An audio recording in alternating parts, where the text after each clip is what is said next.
Druki wydawane w ramach akcji N. N oznaczało tu Niemców, do których adresowane były gazety, czasopisma, ulotki. Były elementem walki psychologicznej prowadzonej przez polskie państwo podziemne z niemieckim okupantem.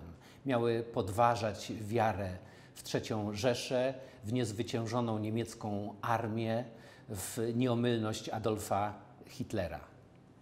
Dowodziły, że słowo może być równie silnym orężem jak karabin, a w sytuacji zniewolonego narodu często orężem jedynym.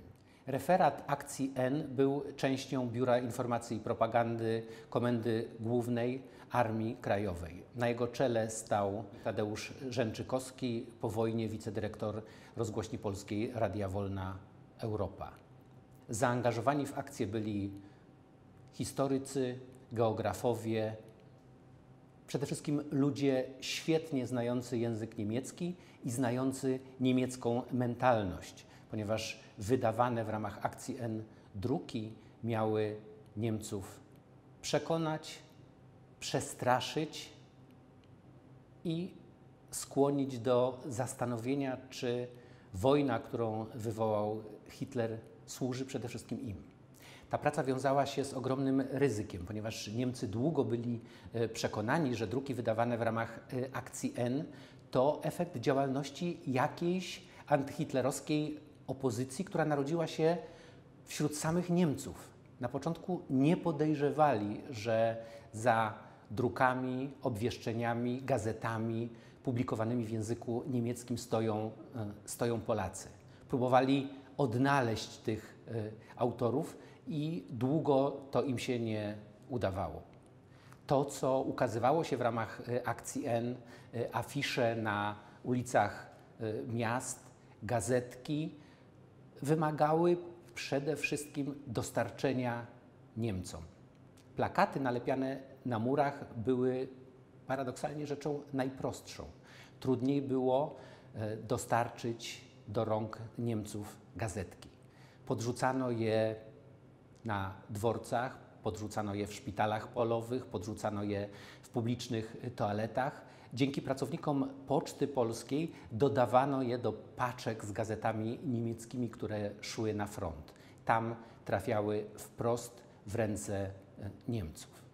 Nawet słynny kurier z Warszawy, Jan Nowak-Jeziorański, dowiedział się o drukach wydawanych w ramach akcji N przypadkiem. Usłyszał o działającym rzekomo Związku Żołnierzy Niemieckich, którzy publikują antyhitlerowskie druki. Zameldował o tym swoim przełożonym w Biurze Informacji i Propagandy Armii Krajowej i tam usłyszał: to tajemnica, ale to robimy my. Wydawane w ramach akcji N druki miały różny charakter. Niemców szczególnie rozwścieczyło na przykład obwieszczenie podpisane przez generalnego gubernatora, czyli zarządzającego w imieniu Hitlera okupowaną Polską Hansa Franka. Obwieszczenie informowało o śmiertelnym niebezpieczeństwie grożącym Adolfowi Hitlerowi. Obwieszczenie wydrukowane w kilku tysiącach egzemplarzy było rozlepione na ulicach i murach Warszawy. Wódz jest w niebezpieczeństwie, mówiło. W Niemczech pojawiła się konspiracyjna grupa ludzi, którzy chcą przejąć władzę i poddać III Rzeszę, przystępując do negocjacji pokojowych z Anglią i Francją. Frank wzywał wszystkich Niemców, żeby byli czujni, mieli oczy i uszy szeroko otwarte i o wszystkich podejrzeniach meldowali na policji, na SS, w komórkach partyjnych. Niemcy bardzo długo starali się ustalić, kto stoi za tym obwieszczeniem. Nigdy nie zdołali tego zrobić. Innym drukiem akcji N, tym razem rozsyłanym pocztą, było zarządzenie, rzekome zarządzenie Adolfa Hitlera wysyłane do fabryk pracujących na potrzeby przemysłu zbrojeniowego na terenie okupowanej Polski. Zarządzenie głosiło, że Hitler ustanawia 1 maja 1942 roku dniem wolnym od pracy, w dodatku płatnym. Wywołało to ogromne poruszenie i bałagan, ponieważ część dyrektorów fabryk, do których to zarządzenie trafiło, potraktowało je oczywiście poważnie i na ten dzień zawiesiło produkcję. Były wśród druków akcji N i takie, które trafiły na biurko Winstona Churchilla. Jeden z nich, zatytułowany Największy kłamca świata, miał na okładce karykaturę Winstona Churchilla, tak jak go zwykle wtedy i później rysowano, z cygarem i z wielkim brzuchem, depczącego gwarancje, układy pokojowe z różnymi państwami. Natomiast w środku tego druku były cytaty z rozmaitych wystąpień, pism, także z Mein Kampf. Wzajemnie sprzeczne, pokazujące okrucieństwo i głupotę Adolfa Hitlera. Nagle okazywało się, że tytuł Największy kłamca świata odnosi się wcale nie do Winstona Churchilla, a właśnie do Hitlera.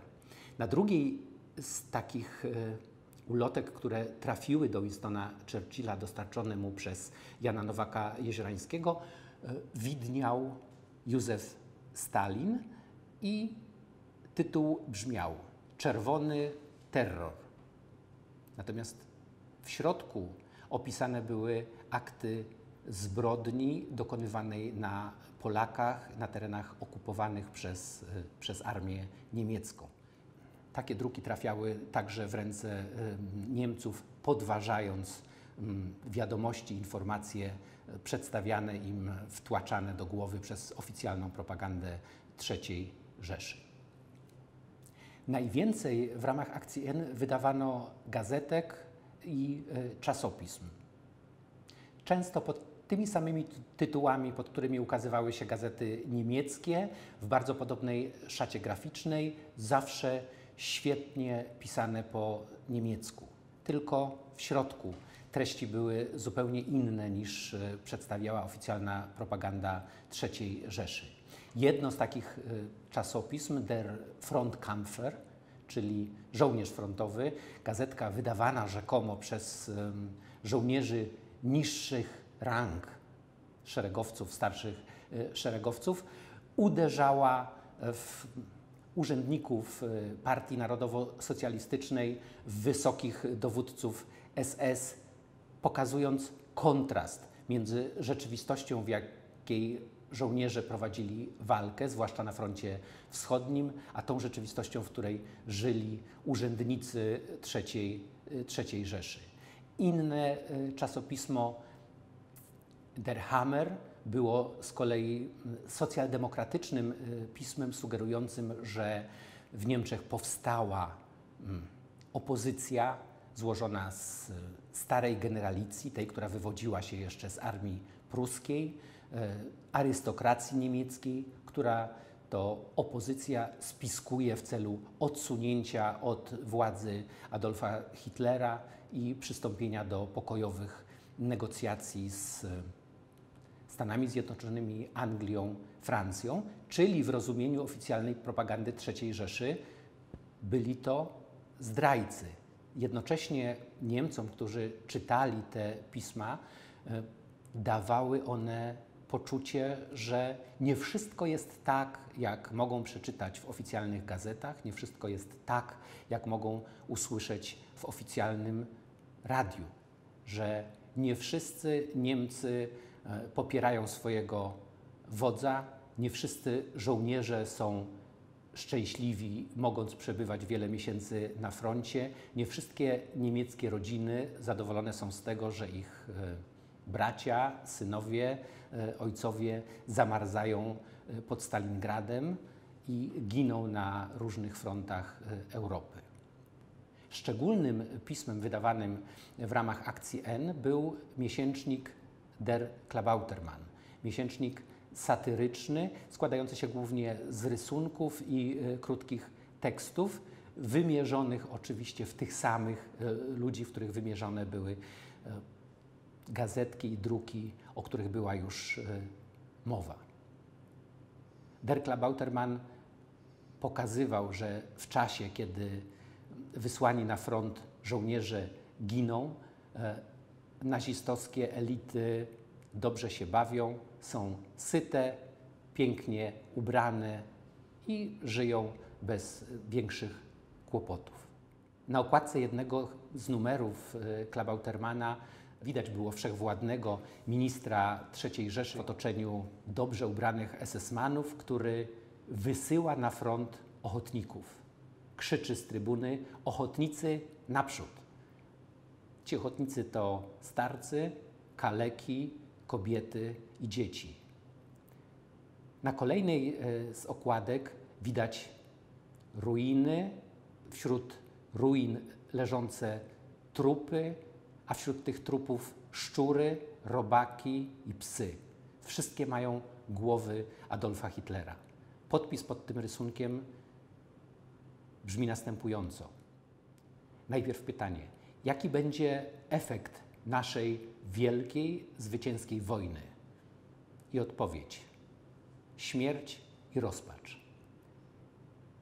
Na jeszcze innej okładce Klabautermana, zatytułowanej Trzecia Rzesza, widnieje Wielka Trójca tejże III Rzeszy. SS-man z Pejczem, Adolf Hitler i śmierć. Numery Klabautermana cieszyły się ogromnym powodzeniem. Na froncie były przekazywane z rąk do rąk. Pojedyncze egzemplarze odsprzedawane przez żołnierzy kosztowały po kilkadziesiąt marek. Sumę wówczas bardzo, bardzo wysoką. To wszystko, co działo się w ramach akcji N, co podważało morale niemieckich żołnierzy, także cywilów, także członków partii narodowo-socjalistycznej, dowodziło, że ten sposób prowadzenia wojny potrafił być równie skuteczny, co wojna prowadzona na froncie z karabinem w ręku.